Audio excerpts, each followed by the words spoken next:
మధ్యప్రాచ్యంలో ఎప్పుడు ఎలాంటి ఉద్రిక్తతలు వచ్చిన వెంటనే అది పెట్రోల్ ధరలపై ప్రభావం చూపుతుంది.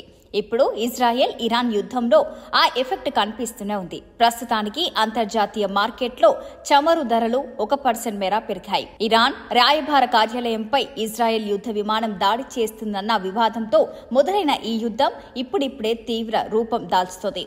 అటు ఇరాన్ ఇజ్రాయెల్పై మిసైల్తో విరుచుకుపడింది. ఈ ఉద్రిక్తతల కారణంగా చమురు సరఫరాకి అంతరాయం కలిగే ప్రమాదం ఉంది. ఇరాన్ దాడులు మొదలుపెట్టిన తర్వాత చమురు ధరలపై ఖచ్చితంగా ప్రభావం ఉంటుందని అనలిస్టులు చెప్పారు. అందుకు తగ్గట్టుగానే ఇప్పుడు ధరల్లో మార్పు మొదలైంది. సుయోజ్ కాలువని మూసేస్తామని ఎప్పటినుంచో ఇరాన్ బెదిరిస్తుంది. అదే జరిగితే చమురు సరఫరానికి బ్రేక్ పడుతుంది, ధరలు పెరిగిపోతాయి.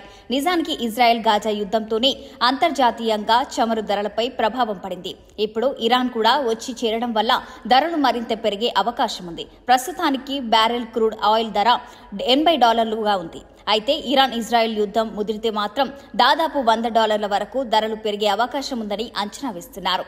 హిజ్బుల్లా స్థావరాలే లక్ష్యంగా లెబనాన్లో ఇజ్రాయెల్ సేనలు జరుపుతున్న దాడుల ప్రతిస్పందనగా ఇరాన్ బుధవారం పెద్ద ఎత్తున ఖండాంతర క్షిపణులను ఉపయోగించిన విషయం తెలిసిందే. ఈ క్షిపణులను గనుక తలంలోనే ఇజ్రాయెల్ కూల్చివేసినప్పటికీ ఈ పరిణామం అంతర్జాతీయంగా తీవ్ర ఉద్రిక్తతలకు దారితీస్తుంది. యుద్ధ మేఘాలు కమ్ముకోవడంతో తీవ్ర భయాందోళనలు వ్యక్తమవుతున్నాయి. ఈ ప్రతికూల ప్రభావం చమురు ధరలపై పడింది. అంతర్జాతీయ మార్కెట్లో గత 2 రోజులుగా చమురు ధరలు గణనీయంగా పెరిగాయి. వరుసగా మంగళ బుధవారం పెరిగి 2 వారాల గరిష్ట స్థాయికి చేరాయి.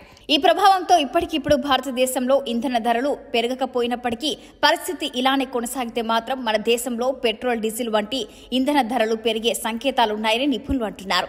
ఇజ్రాయెల్ పైకి ఇరాన్ బాలిస్టిక్ క్షిపణులను ఉపయోగించడం చమురు ధరలు పెరుగుదలకు దారితీస్తుందని ప్రస్తావించారు. భారత్పై ప్రభావం ఎందుకు? ఇజ్రాయెల్పై ఇరాన్ క్షిపణులు ఉపయోగించడానికి ముందే దాడి జరగవచ్చని వార్తలు వెలువడ్డాయి. ఈ వార్తలు చమురు మార్కెట్పై ప్రతికూల ప్రభావాన్ని చూపించాయి. చమురు సప్లైకి అత్యంత కీలకమైన పశ్చిమాసియాలో యుద్ధం తలెత్తితే చమురు డిమాండ్ తగ్గొచ్చని, ఈ ప్రాంతంలో చమురు ఉత్పత్తి కూడా వ్యక్తమవుతున్నాయి. ఈ ప్రభావంతో ఈ 2 రోజుల్లో సప్లై గణనీయంగా తగ్గడంతో చమురు ధరలకు రెక్కలొచ్చాయి. కాబట్టి ధరలు పెరుగుదల ఇలాగే కొనసాగితే భారత్పై కూడా ప్రభావం పడడం ఖాయమే అన్న విశ్లేషణలు వినిపిస్తున్నాయి. ఎందుకంటే చమురు విషయంలో భారత్ ఎక్కువగా మధ్య ఆసియా దేశాలపైనే ఆధారపడుతుంది. ఎక్కువ రేటుతో చమురు కొనుగోలు చేయాల్సి వస్తే ఆ ప్రభావాన్ని దేశంలోని వాహనదారులపై మోపాల్సి వస్తుంది. ఫలితంగా పెట్రోల్, డీజిల్ వంటి ఇంధన ధరలు పెరిగే అవకాశాలున్నాయని నిపుణులు చెబుతున్నారు. కాగా మధ్య ప్రాంత దేశాలతో భారత్ వాణిజ్య ఒప్పందాలున్నాయి. యంత్ర సామాగ్రి, ఫార్మాస్యూటికల్స్ కు సంబంధించిన ఉత్పత్తులను భారత్ ఎగుమతి చేస్తుండగా ఆ దేశాల నుంచి చమురు, నేచురల్ గ్యాస్, ఫెర్టిలైజర్స్ వంటి ఉత్పత్తులు